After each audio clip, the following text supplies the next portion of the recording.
Assalamu alaikum. How are you kids? Today we are going to do reading from book. Take out your size Oxford book.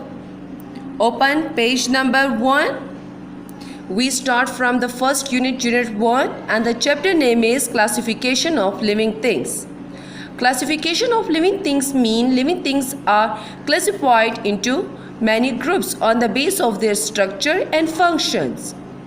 We start from here. All living things are made up of cell. This means there are millions of cells in all living things. Now turn the page. Classification of living things. We can arrange everything in the world into 3 groups. Some things are living now, others were once living, and some were never living. Dividing things into groups help us to understand how all the different things in the world fit into a pattern. This means there are millions and millions of living things. The best way to keep track of them is by classifying them. If things are arranged in order, we know where to find them. Also, when we group together things, they are alike in some way. We can talk about them more easily because we can give a name to each group. Scientists who study living things are called biologists. Biologists divide things into different groups. This is called classification. Biologists classify all living things by dividing them into large groups called kingdoms. Each kingdom is a huge group. The 2 main kingdoms are those of animals and plants. Biologists already know about more than 1 million different kinds of animals and more than 350,000 kinds of plants. Scientists divide each kingdom into smaller groups of living things which have particular features in common so that they can study them more easily.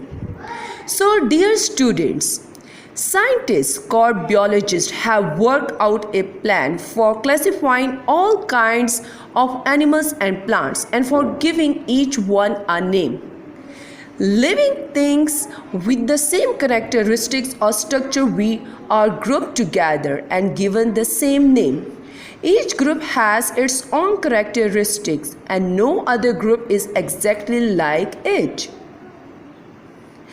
For example, all trees and shrubs, all crops and vegetables, all golden flowers and white flowers, and all grasses and weeds are seed plants. From them we get almost all the plant food that we eat or feed to our farm animals. Scientists who study plants are called botanists. Botanists have created classification grouping to help them to understand and study plants. Viruses. Viruses are the smallest and simplest living things. They can only be seen with the help of an electron microscope. Viruses are made up of chemicals which are just like those found in your body. Some scientists say that viruses are not really alive. They can only survive by entering the cells of animals, plants, or other bacteria. Once inside a cell, the virus uses the cell's material to live and reproduce. The virus can make hundreds of copies of itself.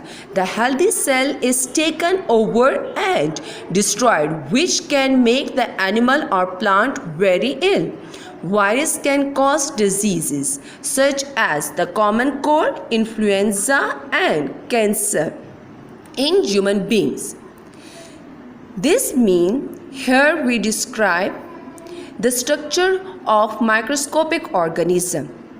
Microscopic organism mean those organisms which can be seen with the help of microscope. So, virus is a microscopic organism. Viruses are so small that they can only be seen with the help of an electron microscope. They are the smallest and simplest living things. They are composed of chemicals like those found in our bodies. They live inside the bodies of living things where they multiply or reproduce and destroy healthy cells.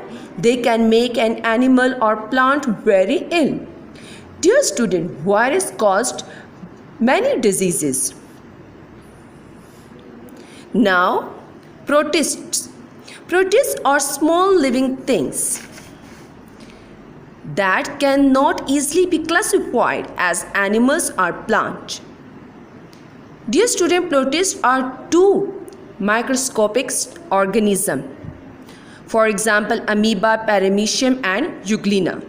First, we study about amoeba. An amoeba is a single-cell protist that lives in water.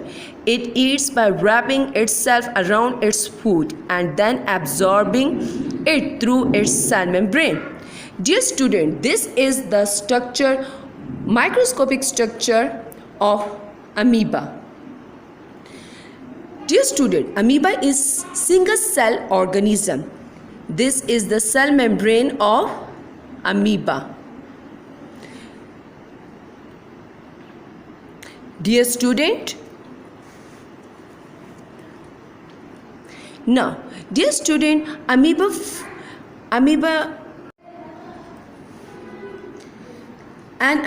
is a single-cell protist that lives in water, eats by wrapping itself around its food and then absorbing it through its cell membrane. Dear student, this is the microscopic structure of amoeba. Amoeba is single-cell organism. Amoeba is single parent organism. First, look at here, student. This is the cell membrane of amoeba. This is nucleus. Paramecium. A paramecium is a protist that is covered with hair-like threads called cilia. The cilia help the paramecium to swim about in water. It has a kind of mouth and stomach to eat and digest food. Look at here, student. This is paramecium. This is the microscopic structure of paramecium. Look at here, student.